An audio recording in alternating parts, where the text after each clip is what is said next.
오늘 이사야서 31장은 앞서 어제 우리가 함께 나눴던 이사야서 30장과 같은 주제입니다.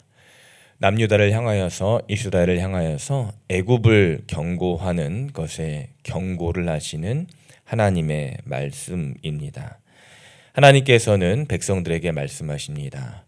애굽을 의지하지 말고 나와 함께 내가 먼저 가서 친히 싸우겠노라. 하나님께서 하나님의 백성들에게 약속하는 말씀이 31장에 펼쳐지고 있습니다.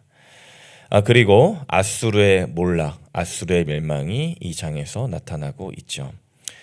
비록 9절밖에 안 되는 짧은 구절 말씀이지만 이 31장 안에 신앙의 본질에 관한 근본적인 질문이 담겨 있음을 보게 됩니다. 그것은 내가 의지하는 것은 사람인지 아니면 하나님이신지, 또 내가 의지하는 것은 육체인지 아니면 하나님의 영인지, 이것을 하나님께서 오늘 우리에게 말씀하시는 것입니다. 먼저 1절은 하나님의 명확한 화선언으로 시작하고 있습니다. 제가 1절 말씀 다시 한번 읽어보겠습니다. 도움을 구하러 애굽으로 내려가는 자들은 화 있을진저 그들은 말을 의지하며 병거의 많음과 마병의 힘이 강함을 의지하고 이스라엘의 거룩하신 이를 앙모하지 아니하며 여호와를 구하지 아니하나니. 아멘.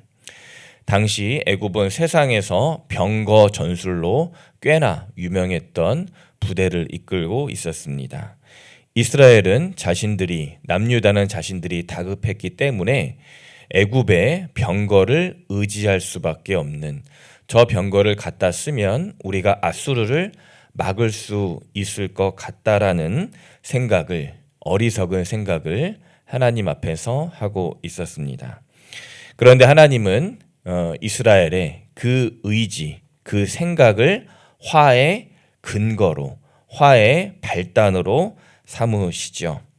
문제는 말의, 병거의 숫자나 그 성능이 아니었다는 것을 하나님께서 말씀하고 계십니다.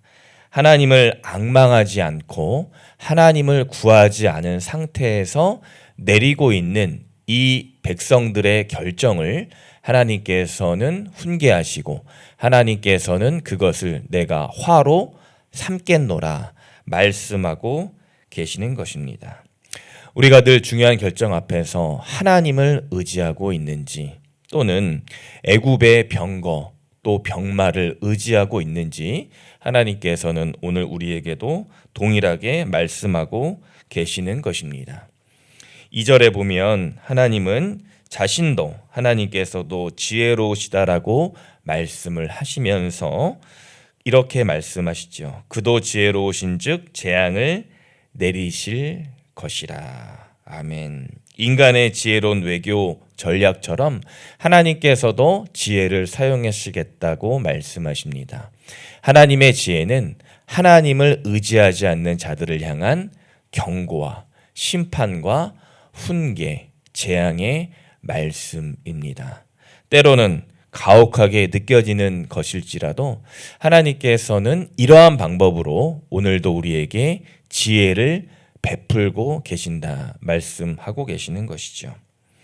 그러면서 오늘 31장 전체적으로 가장 핵심적인 구절이 오늘 말씀되고 있습니다. 3절 말씀 우리 다 함께 읽어보겠습니다. 3절입니다. 시작. 애굽은 사람이요 신이 아니며 그들의 말들은 육체요 영이 아니라 여호와께서 그의 손을 펴시면 돕는 자도 넘어지며 도움을 받는 자도 엎드러져서 다 함께 멸망하리라. 아멘. 이 짧은 구절 안에서 하나님께서는 두 가지를 말씀하십니다. 첫째로 애굽은 사람이고 하나님은 하나님 되신다라고 말씀하시죠. 애굽은 사람에 불과하며 나의 진정한 주님은 하나님 되신다라고 말씀하십니다. 또한 하나님께서는 말씀하시긴 둘째로 애굽의 말은 육체이며 하나님, 나는 영이다. 애굽은 육체로 타는 말로 일하지만 나는 나의 영으로 지금 너희와 함께 일한다 싸운다 말씀하고 계시는 겁니다. 사람들은 육신이죠. 아담입니다. 흙으로 만들어졌고 반드시 멸망하며 그 능력에 한계가 있습니다. 또한 말은 피와 살이 있는 짐승이고 지치고 병들고 말 또한 죽게 되죠. 그런데 우리의 하나님께서는 전능하시고 영원하시며 그 어떤 것에서도 제한을 받지 않으신 전지전능하신 하나님 되시죠. 하나님의 영은 수면 위에 운행하셨던 영이시며 또한 생명을 창조하시며 모든 것을 경영하시는 거룩한 영이십니다. 따라서 우리가 하나님보다 사람을 더 의지할 때가 있는데 하나님보다 사람을 더 의지할 때 우리는 하나님 대신 사람을 택할 때가 있고 영 대신 말을 택할 때가 있다는 것이죠. 오늘 3절 후반부에 그래서 이러한 말씀이 있죠. 애굽도 무너지고 그 애굽을 의지했던 유다도 함께 무너지게 됩니다. 언제요? 하나님보다 사람을 의지할 때, 하나님의 영보다 사람의 타는 말을 의지할 때 하나님께서는 애굽과 함께 유다도 이스라엘도 함께 멸망시키겠다 말씀하시는 겁니다. 의지하는 대상의 운명이 의지하는 그 사람의 운명도 함께 결정하는 것입니다. 내가 어떤 덧없는 것을 의지할 때 그 덧없는 것과 나도 함께 멸망하는 것이죠. 우리가 의지하는 것이 무너지면 우리 모두가 무너지게 되는 것입니다. 계속해서 하나님께서는 4절에서 비유로 말씀하십니다. 하나님이 자기 백성 곧 자기 먹이를 지키시는 사자로 말씀하시는 것이죠. 아수르의 무리가 아무리 소리를 질러도 하나님은 굴복하지 않으십니다.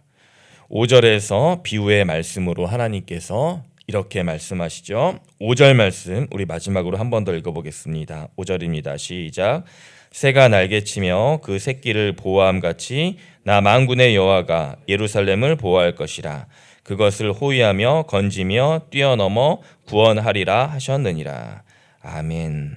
하나님께서 사자처럼 강렬하게 맹렬하게 이스라엘과 유다를 위해서 일하셨다면 이제는 어미새의 부드러운 그 이미지와 모습으로 이스라엘을 위해 일하십니다. 마치 어미새가 날개로 새끼를 감싸듯이 하나님께서 예루살렘을 따뜻하게 감싸 주시겠다 말씀하시는 것이죠. 구원의 하나님께서 사자로도 일하시지만 어미새와 그 어미새의 따뜻한 날개로도 오늘 우리와 일하신다라는 겁니다. 그러므로 여전히 회개하지 못하고 있는, 회개하지 않고 있는 아수르를 향해서 하나님께서는 마지막으로 6절, 7절에서 회개를 촉구하고 있습니다. 이스라엘 자손들아 너희는 심히 거역하던 자에게로 돌아오라.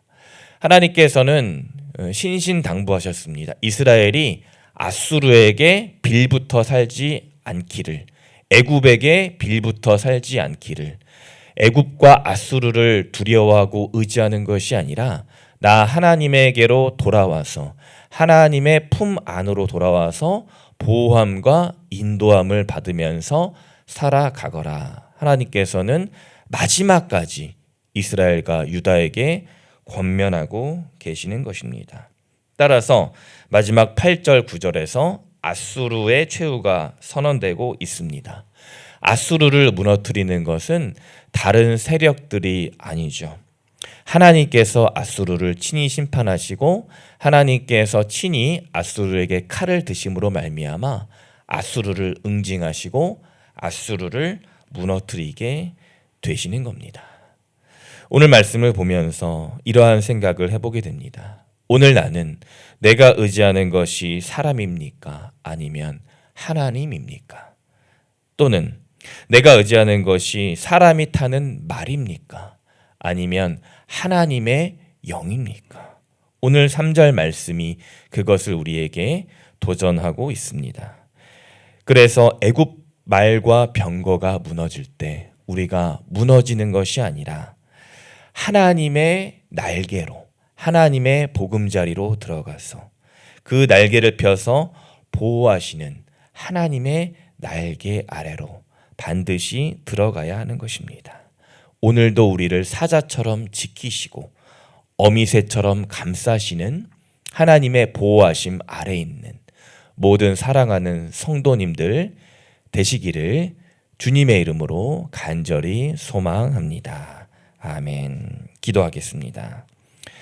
사랑해 주님 감사합니다. 오늘 이사야 31장 말씀을 통하여서 우리가 진정 의지해야 될 대상, 의지해야 될 관점, 또한 우리가 바라봐야 될 분이 누구인지를 깨닫게 하심에 감사합니다. 주님, 거칠고 황량한 이 세상 살아갈 때 우리가 사람을 의지하는 실수를 범하지 않게 하시고 온전한 우리의 영원한 주인 되시는 하나님의 영, 하나님 한 분만 굳세게 붙들고 바라볼 수 있는 지혜로운 우리 모두가 되게 하여 주옵소서. 그리하여서 하나님께서 오늘도 어미새처럼 우리를 감싸주시고 보호하여 주셔서 우리가 어디를 가든지 하나님 손 놓지 않고 굳센 길 걸어갈 수 있는 하나님의 백성들 되게 하여 주옵소서.